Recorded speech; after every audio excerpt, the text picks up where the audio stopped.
दावीद राजा म्हणतो स्तोत्र 122 मध्ये, माझ्या कानी एक आवाज आला. कोणता आवाज? आपण परमेश्वराच्या मंदिराला जाऊ. प्रियजनांनो, नेमका रविवारच्या दिवशी शब्बात दिनी आमच्या कानावर असंख्य आवाज येतात.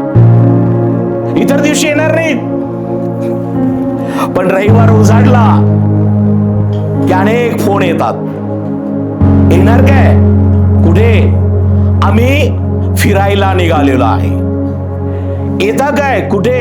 इकडे एक आज कार्यक्रम आहे. येता काय? कुठे? आज जेवायला जाऊया.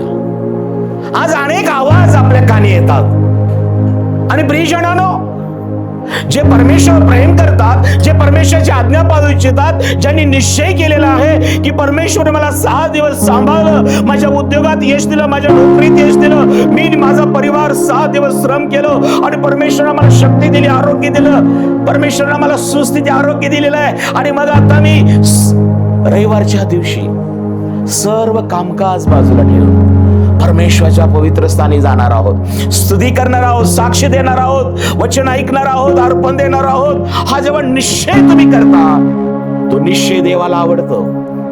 आणि मग देव तुम्हाला इथं आणून तुमच्यावर प्रेम करण्यास, तुमच्यामध्ये वस्ती करण्यास तो परमेश्वर निश्चय करतो.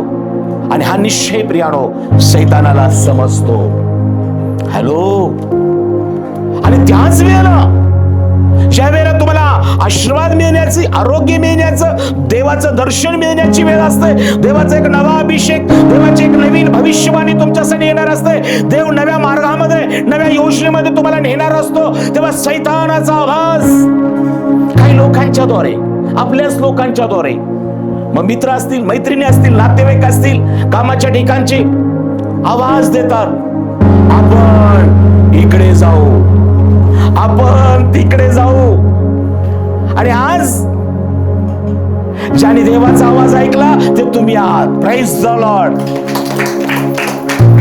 पण ज्याने देवाचा आवाज ऐकून पण दुर्लक्ष केलं त्या चर्चमध्ये नाही आहेत. हॅलो.